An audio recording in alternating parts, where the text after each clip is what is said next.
My goodness, As Good as Dead is incredible. It's a side of you that I don't know if is this a fighting style we've ever seen you do before on camera? No, it's somewhat new. It's a style called Defense Lab Systems, and the choreographer is a guy named Michelle Quach. He does some really great stuff. I thought it was pretty epic watching you do all these incredibly different fight styles. You're very versed at all different types. Is there one style that was more difficult for you to, well, was this a style that was difficult for you or one that you've been doing because of your brother or one you learned because you wanted to feature this for your brother?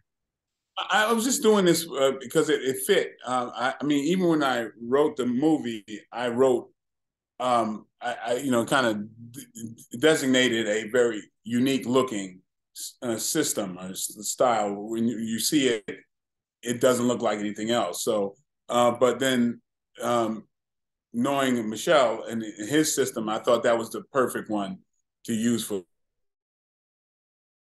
the movie. What was it about your brother's life then that sort of intrigued you and also pushed you to write this film, As Good as Dead? Well, my brother, he boy, I forget how old he was. He was in his early 20s when he took his motorcycle and drove from across country from Florida into Mexico. Found his way in Playa del Carmen, settled there, fell in love, and started a family. And so I think, and with himself and myself as well, I always had a great love for the Latin community and just the whole work ethic, the family ethic of the Latino people is something that I always held dear, and I wanted to do this story in that setting. Um, my brother also, he was supposed to be my language coach for the movie because I intended on speaking half of the movie in Spanish, but sadly my brother passed away from COVID about a month before we got a chance to shoot, and I use his name and I dedicate my performance to him. Well, it's action packed, it's edge of your seat watching. I really think that he would really enjoy the work you did on this because it's a very intense, as I said, edge of your seat watching. There were so many scenes where you're either breaking your heart or you're watching you do this incredible fighting style that I really feel like he would be impressed by the work that was done on this film by many of the actors. And in fact, that leads me to my next question. Talk about Brian's relationship with Oscar because Luca and I think you have a great mentorship on this. Yeah, I was very lucky to find Luca.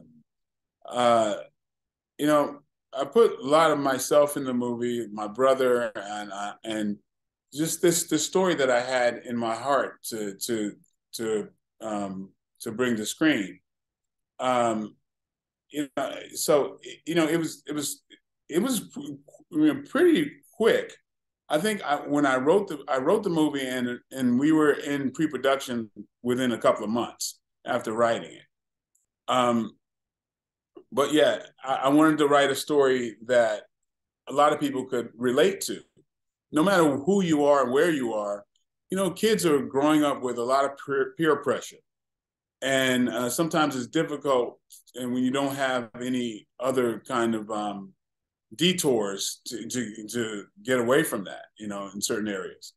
And so this story, which is kind of a grown up, a deeper Karate Kid ish type of thing, where my character, who's a little mysterious, and you learn what he's about later, he can't turn his back on the right thing, and he knows he should do what he can to help this child from his circumstances.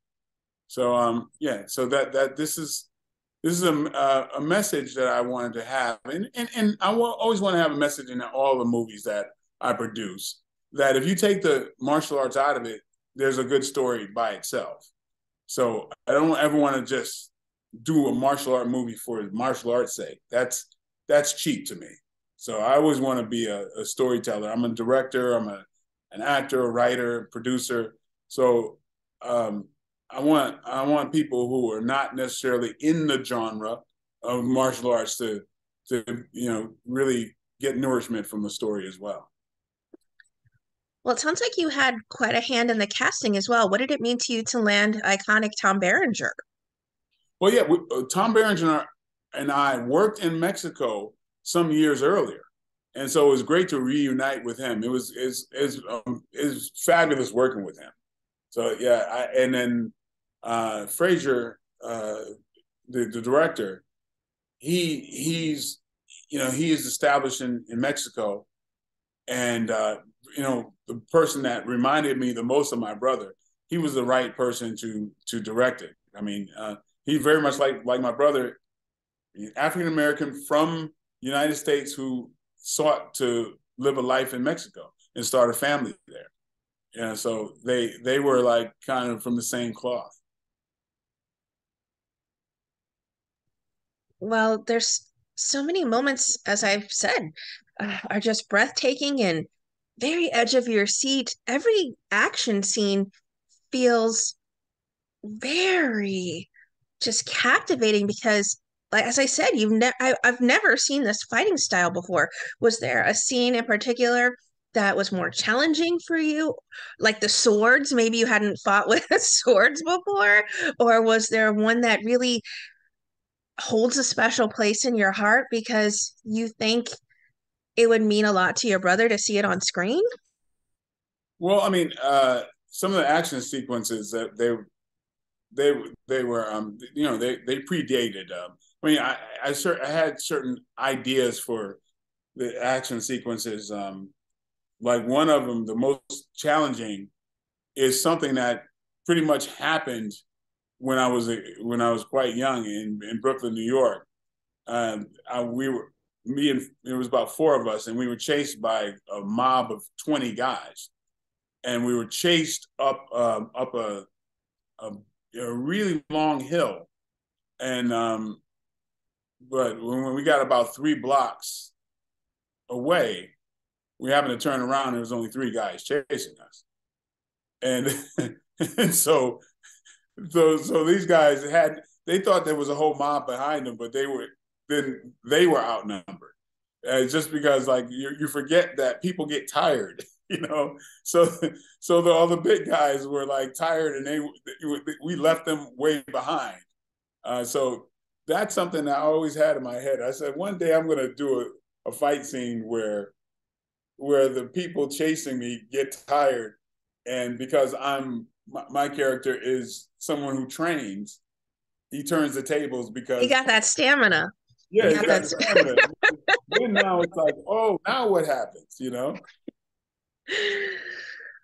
Well, what do you hope viewers take away then from watching As Good as Dead? What was the message you really hope lingered with the audience? Well, the biggest message I hope to linger with the audience is that I want people to see how we're more alike than we are separate, and the fact that you people that you see and might have a assigned image of may not be who you think they are, and that some of the heroes come in different packages.